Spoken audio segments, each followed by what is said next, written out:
afternoon, good morning, good evening, everybody. It is Saturday, November 9th, and you know what that means. It is time for the High Risk Wrestling Podcast. I am your host, acknowledging our one true tribal chief. It is I, Jeremy Pierce. Welcome one and all. Check out the socials, Charismatic Creations on Facebook and YouTube, Charismatic_Creations52 on Instagram, and of course the 215 on Twitter. And today's show, we're just going to look at the greatness of the NXT Women's Division, past, present, and the future, talk about it, enjoy it, and really break some of it down to see where we are heading. But for now, you know what's next, so just go on and hit my music.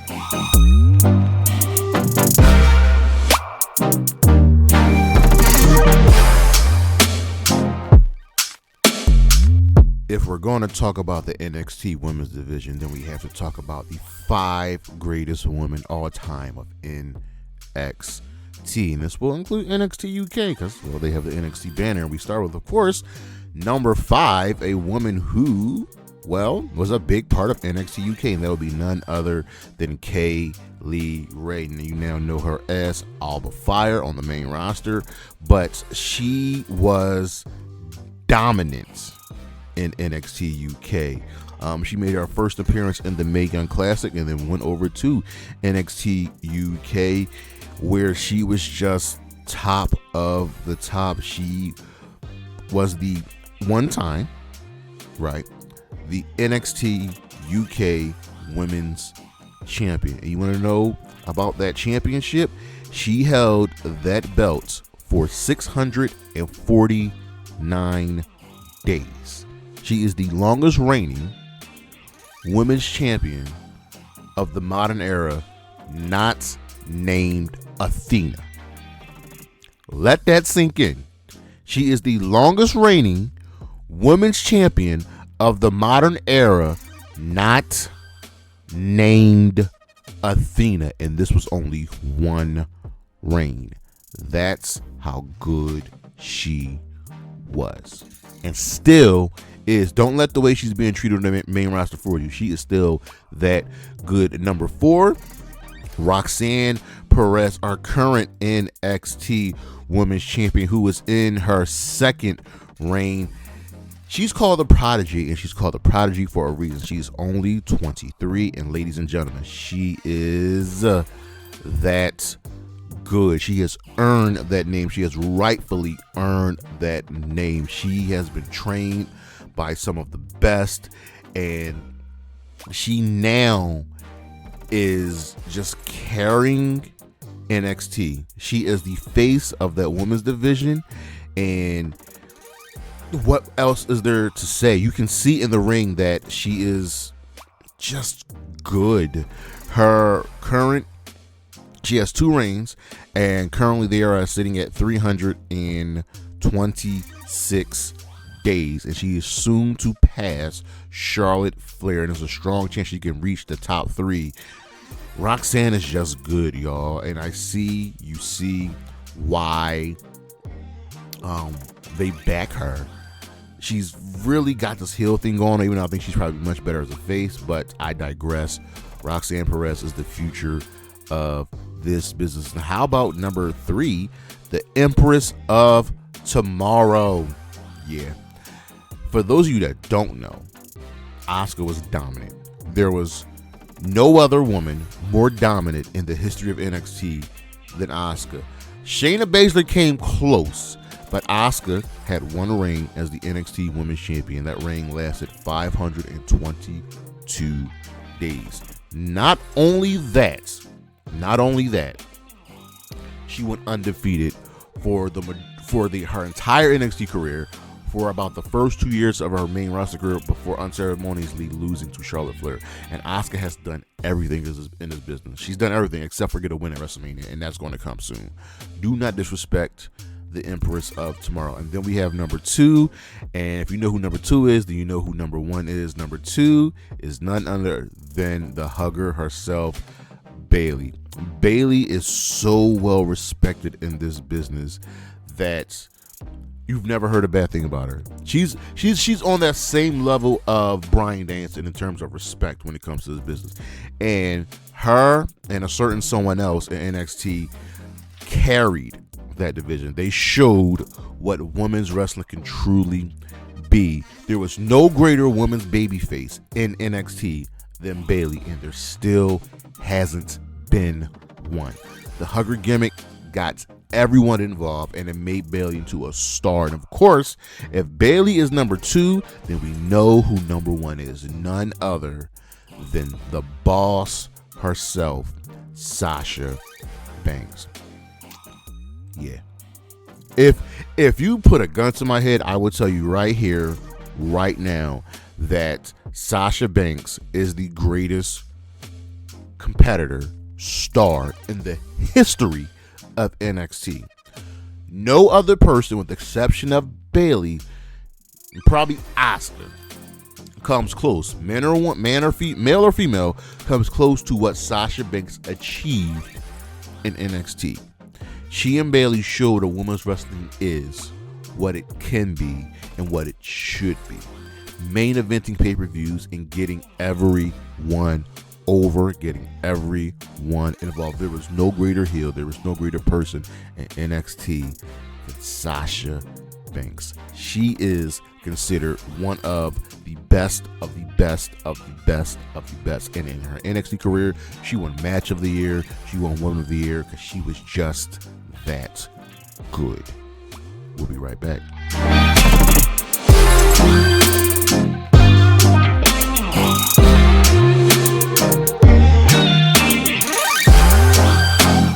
The spotlight is back. It's bright and it's shining on none other than the newest superstar to join NXT, Giulia. This lady has really made a name for herself on the professional wrestling scene, starting in Ice Ribbon, moving to the independent circuit, and then ultimately Stardom and New Japan, where she just dominated. She made a name for herself as part of the let me get this right, the Donna Del Mondo faction, and becoming Ring of Stardom champion, becoming champion just all across Japan, and having this reputation of being a hard-hitting but technically sound wrestler. And I know I'm a little jealous because I wanted her to go to AEW, but she's doing fantastic in NXT. She has been presented as a major star. She's already been moved to the top of the card, mixing it up with Roxanne Perez, mixing it up with Cora Jade, and the likes of Stephanie Vaquer and Fatal Influence. The WWE knows what they're doing. They know what they're doing when it comes to Giulia, as she is just good.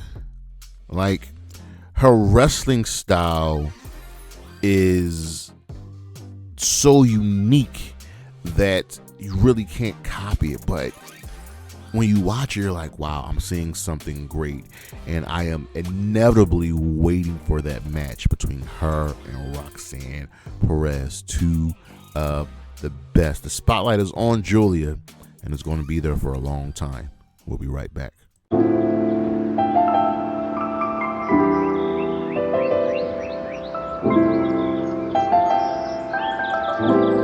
Now, I won't be before you very long, so just give me 15 good preacher minutes. And what we have for you today, ladies and gentlemen, well, the greatness of the NXT women's division. And here is the thing. As much as the men are celebrated, and rightfully so, let's be honest, the women have honestly always been at the forefront of NXT. You feel me?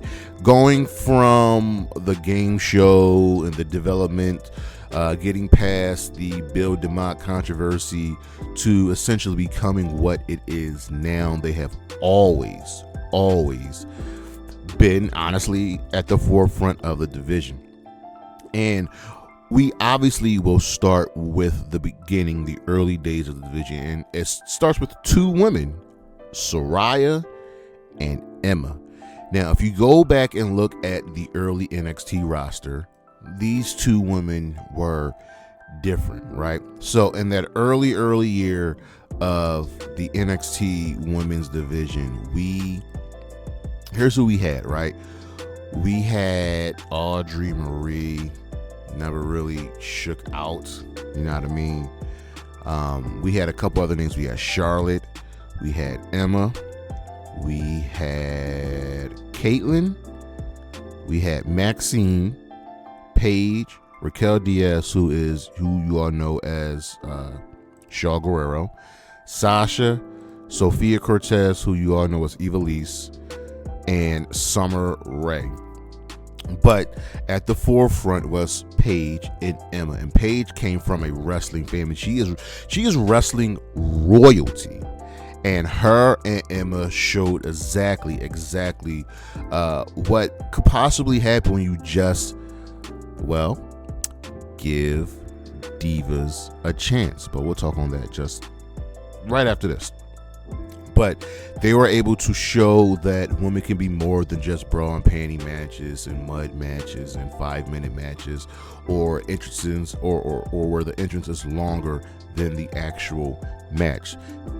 Paige and Emma were the start. They were at the forefront of the quote-unquote Divas Revolution. But then we tossed in a few others, and then we got Give Divas a Chance. And what Give Divas a Chance was, it was a movement. We were, the fans, tired of seeing the women, get played. They were on TV, and the matches just weren't there. The moves weren't there. But after, I think it was a match involving the Bellas, fans revolted on Twitter. And while that's going on the main roster with Give Divas a Chance, we got what's going down in NXT with Paige and Emma, and then Natalya, who you could not have any better veteran to be there to help those women. So with that mixture, we saw what was coming. We saw the greatness, right? And after Paige moved up to the main roster and was great there, along with AJ Lee, we got the 4 horsewomen: Charlotte Flair, Becky Lynch, Sasha Banks, and Bayley. And with Charlotte, she had the pedigree coming from a wrestling family. She is, after all, Ric Flair's daughter. And we saw something there. She had to figure things out, but she grew and became Charlotte Flair. Becky Lynch was probably the outlier, where she kind of played second fiddle to the other 3 women. She truly had to find herself. While Charlotte was winning championships and getting better and better in the ring, Becky was doing jigs and dancing, and it just didn't click. And the Becky Lynch we know and love now is not the Becky Lynch that we saw and started with in NXT. But ultimately, the 4 horsewomen came down to 2 women that carried NXT, that carried women's wrestling outside of TNA. Don't get it twisted, ladies and gentlemen. Do not get it twisted. The WWE wants to claim progress for women's wrestling. It all started in TNA. Don't let anyone ever tell you differently. But Sasha Banks and Bayley were it. The boss and the hugger. You could not find 2 greater rivals in wrestling at that time. These 2 women elevated the game. I would tell you this right here, right now. There is no bigger match in the past 15 years in the WWE than Sasha and Bayley at TakeOver Brooklyn. Better yet, both of their matches. That double dose of excellence is what ultimately elevated the NXT Women's Division and saw that, oh my God, we have to step up. You know what I mean? because it was time. And while that was going on, while Sasha and Bayley were doing their thing, there were other groupings of women joining in, from Aaliyah to Alexa Bliss to Bianca Belair, the Iconics, and Carmella and Dana and Ember Moon, and so many others, Liv Morgan, Nikki Cross, Nia Jax. It was coming. It was coming, and it can all be traced back to Sasha Banks and Bayley elevating that division. The Four Horsemen are so important to the history of women's wrestling, and especially WWE, that it's a shame that we might never get the Fatal 4-Way match. Just let that sink in. We might not get the Fatal 4-Way match. We've had combinations and tag team matches. We've had triple threats. We've had one-on-ones. But the Fatal 4-Way for the championship on the line, we came close at one WrestleMania. It was Charlotte, Sasha, and Bayley. And the fourth woman was Nia Jax. We came close. But after the Four Horsewomen, we transitioned to the Empress of Tomorrow, Asuka. Asuka is in a league and a class of her own. Going from her early years in Japan to WWE, going to NXT, where she was presented as just an unstoppable force. Asuka is one of the greatest of all time. As soon as she made it to NXT, she was presented as someone who just is it. Taking on the different woman, taking on Emma, where at TakeOver London they had a fantastic match. Again, the women were growing and getting better. She won the NXT Women's Championship and then went on an unprecedented run as the NXT Women's Champion, being undefeated, dominating that brand. And her undefeated streak lasted 914 days, eventually losing to Charlotte Flair at WrestleMania 34. And NXT, you could not get past Asuka. And what was the saying? No one is ready for Asuka, because no one was ready for Asuka. Everyone tried, and no one could beat her. And get this, ladies and gentlemen, she never lost the NXT Women's Championship. Never lost it. She got called to the main roster and had to relinquish it. That's what happened. And meanwhile, while all of this is going down in America, something special is going down in the United Kingdom. NXT UK. Right here, we were seeing something different. We were seeing a special brand of professional wrestling. And it was good. It was different. We had Kaylee Ray, who became the most dominant and longest reigning NXT UK Women's Champion. She was second to none. We had Toni Storm.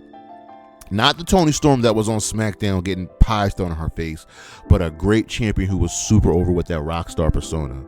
We had Piper the Viper Nevin. Mind you, all these women were in the Mae Young Classic. We had Piper Nevin, who showed that you could be big, beautiful, and a goddamn bad ass. And of course, Rhea Ripley. And this wasn't the cheerleader Rhea Ripley. No. We were getting something special. We were getting the Rhea that we kind of know now. And I'd be remiss to not mention the legend Mako Satomura, the final boss, not The Rock. That was her name, the final boss, because she's a legend in this business. You just could not beat her. So all of this is going down with the NXT UK women putting on great shows, putting on great matches, and slowly migrating their way over to NXT America. And then we have the changing of the guard with Athena gone on the main roster, with Asuka and the Four Horsemen on the main roster. Who was there to carry the load? Well, there were 2 women and then a third, but the initial 2 were Shayna Baszler and Kairi Sane. Facing each other off in the Mae Young Classic, with Kairi Sane getting the better of Shayna Baszler. These 2 were great rivals because NXT needed something for the women, and Shayna and Kairi carried that load. Shayna working the indies, coming from MMA, and then Kairi coming from Japan. I want y'all to know this, and remember me here. Kairi is one of the best wrestlers on the planet. If you ask me who are right now, between the women on Raw, SmackDown, and NXT, who are the 5 best women's wrestlers, in no order: Bayley, Asuka, Kairi, Io, Giulia. Tell me when I'm telling lies. Kairi's that good. Shayna was dominant. She picked up that bar left by Asuka for a dominant champion. We got that with Shayna. And these 2 went blow for blow, back to back, culminating in a fantastic match at where? WWE Evolution, the first ever all-women's pay-per-view, and we haven't had one since. If we look at WWE Evolution, this one-of-a-kind pay-per-view for the women, because TNA, ladies and gentlemen, were doing this already. Look at that card. Rhea versus Dakota, pre-show match, NXT UK Women's Championship. We opened up with Trish and Lita taking on Mickie James and Alicia Fox. It was supposed to be Mickie and Alexa because Alexa was hurt. We had Nia Jax winning a women's battle royal, lastly eliminating Ember Moon. We had Toni Storm defeating Io Shirai to win the Mae Young Classic. And mind you, I didn't even get the Io. We'll get the Io. We had Sasha, Bayley, and Natalya defeating the Riot Squad. We had Shayna defeating Kairi Sane by technical submission to win the NXT Women's Championship. We had Becky Lynch defeating Charlotte Flair in the last women's standing match. And we had Ronda Rousey defeating Nikki Bella. It's a good card. I would have flipped some things around, but that's okay. We had that all women's pay-per-view. And then we had one more person in the changing of the guard, and that would be none other than the genius of the sky, Io Shirai, coming in and showing that, once again, she's just the best at what she does. And we were in the dark days of NXT right when Io came, getting through Kairi and Shayna, the horrible championship reign of Charlotte Flair. Io picked up the ball, ran with it, and ultimately losing the belts. And then we had Rhea carry that brand. And then we had, in my opinion, the 2 worst NXT women's champions of all time, Raquel Rodriguez and Mandy Rose. And I don't really fault Raquel because they needed a giant monster heel, and they used her. They used Rhea Ripley to help get Raquel over. It just didn't work out. But the Mandy Rose reign of terror when we switched to NXT 2.0 was absolutely disgusting. An average wrestler, yes, she's a beautiful woman and she's solid in the ring, but there's no way she should have been defeating Kaylee Ray and Alba Fire and Mako and Roxanne and so many other women that are just better than her. The reign of terror of Mandy Rose rivals that of Triple H. It was just bad.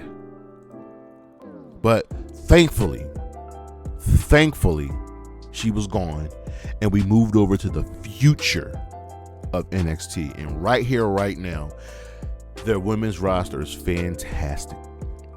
Yes, they're still green. Yes, they're still growing, but they find a way to get all of the women on TV. From Cora Jade going from her punk skateboarder to this indomitable goth badass who shows that, yeah, I'm here to stay. to, hey, Miss Parker, Jada Parker, who just exudes charisma, who just exudes finesse, who's a low-key powerhouse. Jada Parker, honestly, she could be the true future of this brand because she's just got it. And of course, I'd be remiss not to mention Lash Legend and Jakara Jackson. They have finally found what works for them in Metaphor. Lash is another powerhouse. Jakara is another low-key finesse powerhouse. These two are going to be good. They're still got some things to work out, but they're figuring it out. You can see the growth. Then we have our newest signing, one of our newest signings, Stephanie Vaquer. Yes, again, I'm jealous. I wish she would have went to AEW, but she's already represented as this. You heard me say badass a lot. She is a badass. She hits hard. She strikes hard. She's just awesome. Zarya, who just joined, who's represented as this indomitable force. How indomitable? Her finisher is the F5, and the only other woman that uses the F5 in professional wrestling is Rosemary. Let that sink in. Kalani Jordan, they had so much faith in her, they made her the inaugural North American Women's Champion. And she's a high flyer. Along with her and Soroka and Carmen Petrovic. Yeah. The sex appeal and fatal influence. We have one of the best wrestlers on the planet in Giulia, who's just been presented as a top star. And lastly, in my opinion, the future of all of WWE, of all of the women's division, over Cora, over Jada, over Lash, over Jakara, over Stephanie and Zarya, Kalani, Fatal Influence, and Giulia, Roxanne Perez, the Prodigy. Roxanne, I can't rave enough about this woman. Honestly, she does not need to be in NXT anymore. She just doesn't. She is too good, and I know why she's down there. Because if you look at a lot of the NXT women's roster, they are still partially green, but it helped bringing in Giulia and Stephanie Vaquer and Zarya. It helps to have them there. Roxanne's just too good to be in NXT at this point, but she's the future, and she's going to do what she's got to do. NXT's women's division has always been at the forefront of professional wrestling when it comes to the WWE. And they're finally learning that give the people what they want. If you present everybody in a great light, then you get great things, and great things will happen. I'm excited. I am excited to see what comes next because, ladies and gentlemen, what went down on NXT this past week at the ECW Arena was absolutely fantastic. But that is our show. Thank you for listening. Thank you for watching. Coming up, look on the screen. Got a couple shows, couple lists, couple things going down. Check out the socials. Charismatic Creations on Facebook and YouTube. Charismatic_Creations52 on Instagram. The 215 on Twitter, Patreon, all that good jazz. And of course, Anna J, Willow Nightingale, Chris Statlander, Gigi Dolan, Isla Dawn, and Bailey. Holla at your boy. Peace.